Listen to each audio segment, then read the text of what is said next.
country's central bank floated the idea of dumping the greenback as the world's reserve currency, replacing it with an international currency. Thousands of people gathered to hear Barack Obama deliver key foreign policy speech on his current European tour. His vision for America's place in a new world order. Returning vets could be a risk to our nation. We've got to give them a stake in creating the kind of world order that I think all of us would like to see. And one of the ways it will drive the change is through global governance. I think a new world order is emerging. This is a hoax and a scam which is designed to transfer wealth and power from the private sector to the government sector and from the government of the United States to a world government.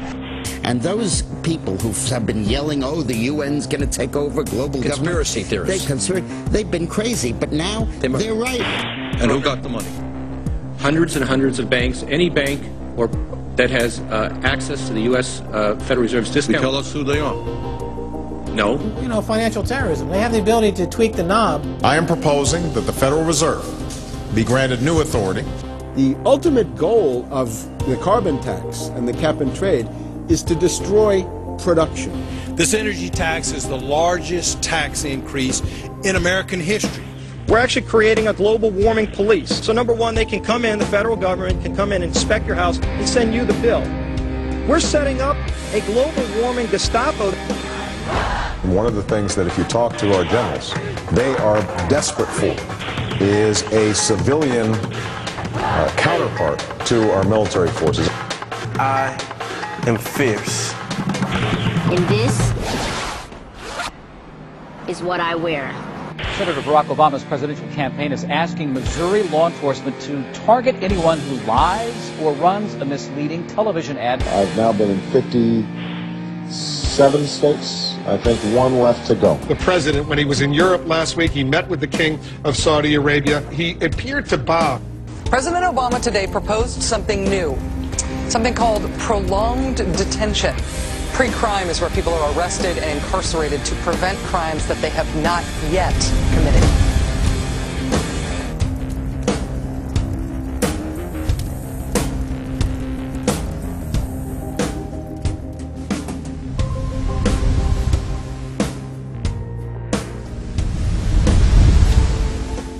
It's the World Wrestling Federation. It's the Washington Wrestling Federation. They put on this show that they're bitter rivalries, you know, villains, and they really don't like each other. But behind closed doors, they buddy up for a drink and make deals. Both the Republican and Democratic parties are owned by the same global elites. And on issues that matter to those global elites, they act as one.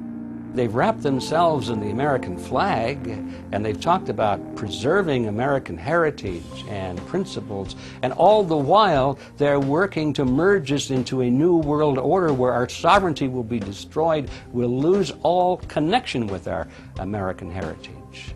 With Bush, you knew exactly what you were getting. It was there was no iron fist in a velvet glove. It was just the iron fist. Whereas with Obama, you've got the velvet glove and the iron fist. You know, a very sharp guy, very smooth, knows exactly what he's doing.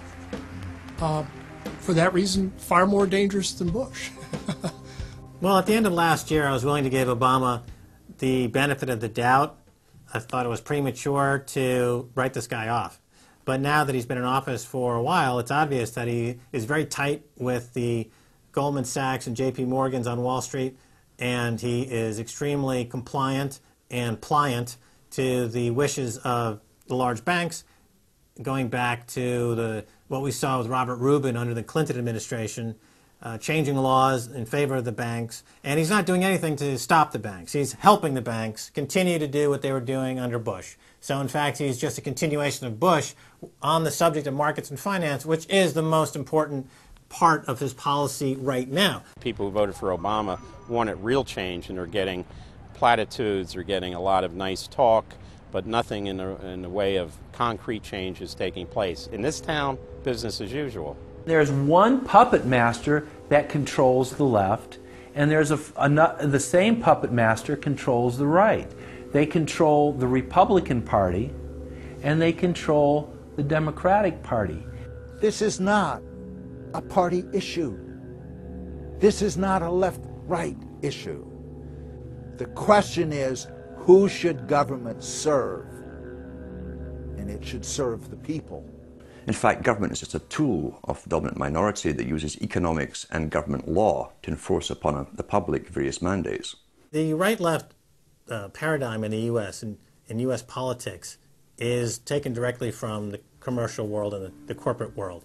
In the business world, you have Coke, Pepsi. You have McDonald's, Burger King. You've got AT&T and Verizon. You've got duopolies. And a duopoly gives the illusion of there being some competition and some choice. And it looks a little bit better than a monopoly. So, for example, in communist Russia, if they had communist Russia red and communist Russia chartreuse, there would have been the illusion of choice and something akin to democracy in Russia. But they simply said, forget it, we're just going to go with red. In the U.S., they have this left-right paradigm, which, unfortunately, it doesn't take them out of the hard, cold fact that there is no choice. There's no social justice. There's only one choice, which is to supply more rent to the rent seekers who have now taken the whole system hostage. We've seen the limitations on government whittled away. We have seen this erosion to the point where today it seems like nobody does care. And right now in Washington, D.C., we have seen a fall of the republic. If the United States doesn't have its Bill of Rights and Constitution, it doesn't exist anymore. It's just more real estate, more dirt. And that's what these global corporatists want. They want to completely dismantle the Bill of Rights and Constitution, and they're doing that right now. This is the fall of the republic. Our nation is dying. We, the people that live in this fine country, need to stand up, get involved, and take the system back. It's the Bill of Rights and Constitution that we owe allegiance to, not to a political party, and not to politicians that wrap themselves in the red, white, and blue, while at the same time they destroy everything that sacred flag stands for. So in the old days, you used to have this globe that with 180 some odd countries, and a few of those countries had a lot of power, like the Soviet Union, the United Kingdom, and the United States at various times. But today, you might better look at that globe and say that it's surrounded by huge clouds swirling around the planet.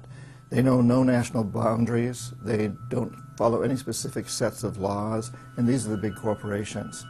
They basically control politicians around the world because they have all the money, and politicians always need money to get elected or to run their governments if they're not democratically elected politicians. They control the mainstream press, either through outright ownership or advertising budgets. They have massive amounts of lobbyists in Washington that have tremendous influence on our president and Congress. And they really are calling the shots. They form partnerships with the Chinese and the Taiwanese and the Tibetans, or with the Israelis and Arab nations, with Brazilians and Indians, with whatever country and whatever group of people has resources that they covet. And so for the first time in history, we really have this new form of an empire. Barack Obama is a puppet of the New World Order to bring in a World Bank, to destroy the economy of this country, and to bring in global governance. And no matter how likable the fellow is, we as citizens of this country need to stand up and say no. We have to stand up to preserve a republic here and a rule of law, which is under dire threat. We don't want to live under a world government of the corporations, by the corporations, and for the corporations. I don't want to believe it, and that's probably what holds me back on it, but I'm certainly seeing enough indication that it could be true. Absolutely, because they're always talking about Mexico and the United States and Canada ending up like Europe. And there's things done politically that seem to take us in that direction. And so I think it's incumbent upon all of us as American citizens to pay attention. This move to world government is not about roses and happiness and peace and a better life. It's about enslavement. They said in their own writings, from the earliest times to the present, the world they're bringing in is to be a world where everyone who is born, or would be allowed to be born, would be born to serve the state.